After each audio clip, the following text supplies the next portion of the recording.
how different is that than something maybe these guys have run before? And is it more complex or simple maybe than what you were doing?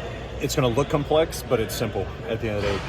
Only time will tell for y'all to kind of dive into what we're doing. But pace is one of the big priorities for us. I thought our guys did a phenomenal job today. I thought we set a tone for the season of how we want to operate come practice. I think this was actually one of the shorter training camp practices day one that we've had, but the work rate was some of the best that we've ever had.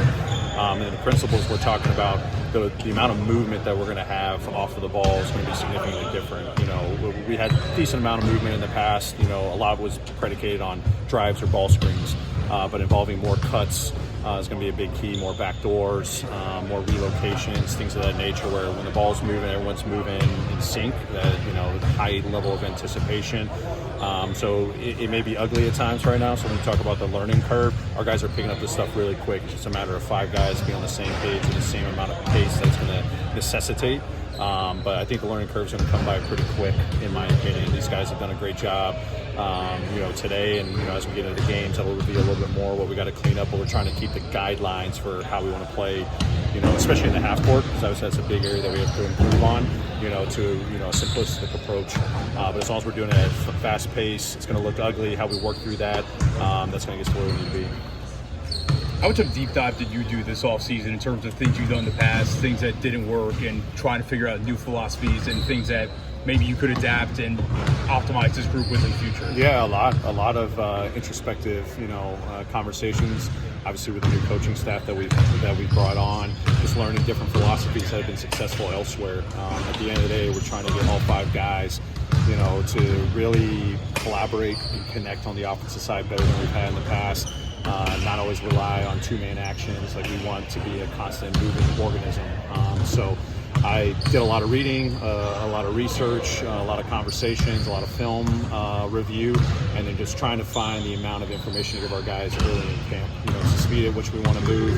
It's the movement patterns that we're trying to install with these guys, and it's just one day after another, just continuing to build on what we're doing the day before. So, as I said, the games are going to reveal a lot for us. We're going to have to be prepared for what the defense is going to show us. But at the end of the day, can we find solutions for any situation is what we're trying to uncover. How do you balance wanting that constant move and all 5 guys involved with having all the best creators in the league involved? Yeah, it's going to be a fun process, to have kind of, as I said, like our guidelines for, how the ball's moving, how everyone's reacting around that. But then, we're going to have to read each other. We're going to have that level of feel that's going to come out as we're, competing here in training camp, the rest of preseason, the preseason games, to kind of get a feel for the strengths of all of our guys that, like I said, they have superpowers.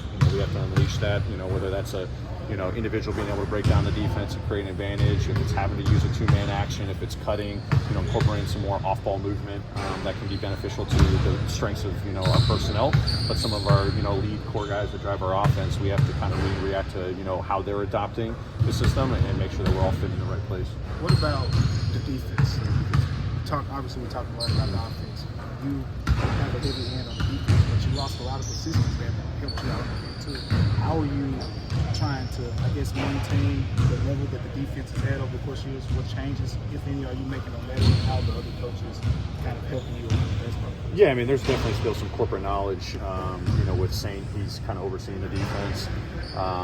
Patrick Mutombo is going to bring a lot of his experience that he's had in the NBA, new ideas. But I think at its core, our defense is still going to be built very similar to how we've done in the past. We've got to do a better job not fouling. We've got to do a better job with defensive rebounding. So that's going to be a big emphasis throughout camp.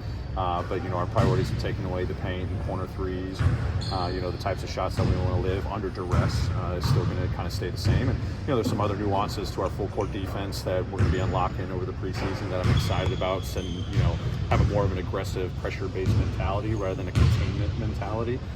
So just kind of seeing how that unfolds over the next couple of weeks will be exciting to watch. We saw guys talking about picking up full court a little bit more. And obviously, summer league, that's all y'all do. Yeah.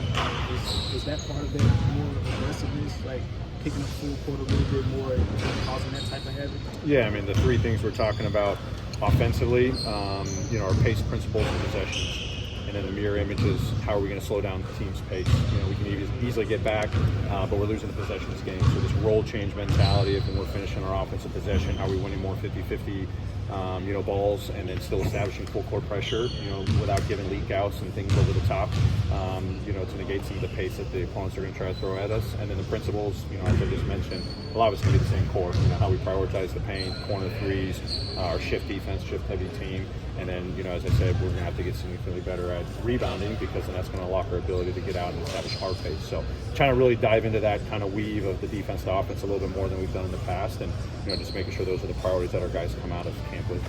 How does he fit into that pace, and what do you see as the biggest challenge for him as he adjusts to the league? Yeah, I've been actually really surprised. At his ability to get up and down the floor on both sides. We're going to dive a little bit more into transition defense tomorrow, but his role change, has been pretty impressive. Even dating back to summer league, we're giving him the simple guidelines of how we make the role change, defense to offense, and then offense to defense.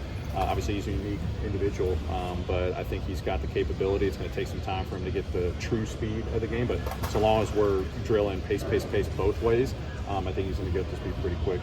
After the draft, you and Zach Kleinman both talked about how well you thought Zach Edey and Jaron were going to complement each other.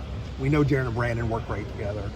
Jaron can't play 48 minutes though. So what sense do you have now of what front court combinations you might lean on when Jaron's not in the game, and how well do you think Zach may or may not be able to play with Asante, with the BC, those guys? Yeah, no, I think, we've definitely talked about that a lot. Obviously, I think Jaron can play with pretty much any of our big combinations, and then what we saw at the 5, but still account for, is this going to be more of a pace-heavy unit? Is this going to be a possessions-based unit? Offensive focus, defensive focus. I think with Zach, we definitely see some intrigue with, Santi. I think playing some different small ball lineups, especially when we get Gigi back, Vince back, Marcus playing at the 4.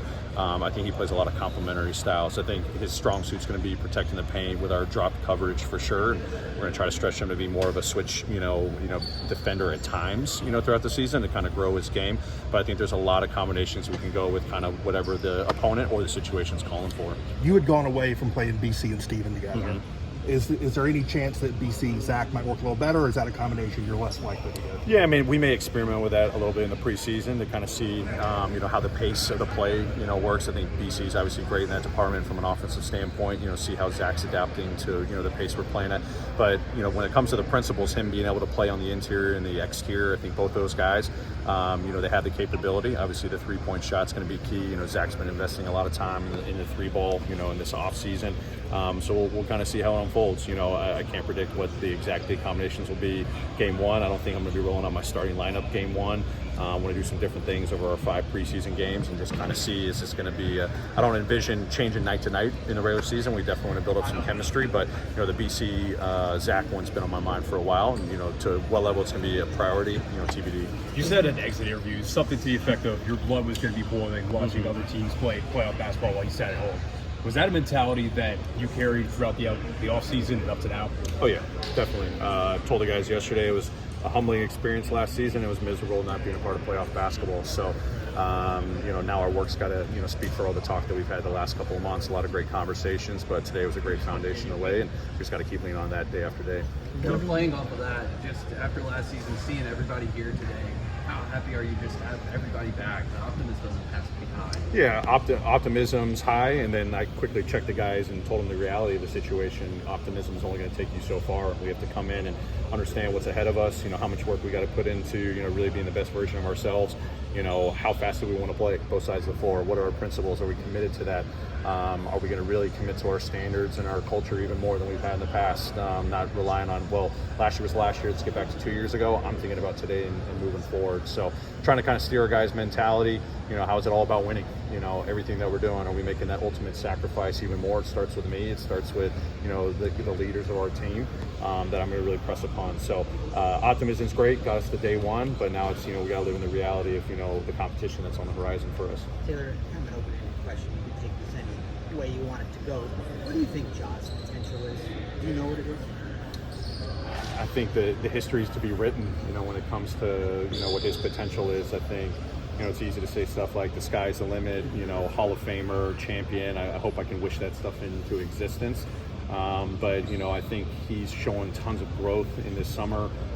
Even last year, it's just better and better. That's all I'm focused on with him. But I think he can be one of the greats that's played this game because of how much he loves it and how much he invests in the craft. And then he knows what's going to define a lot of his winning, winning at the highest level. So if he continues to kind of make that the priority and the focus, the history will be written in itself. What specifically are you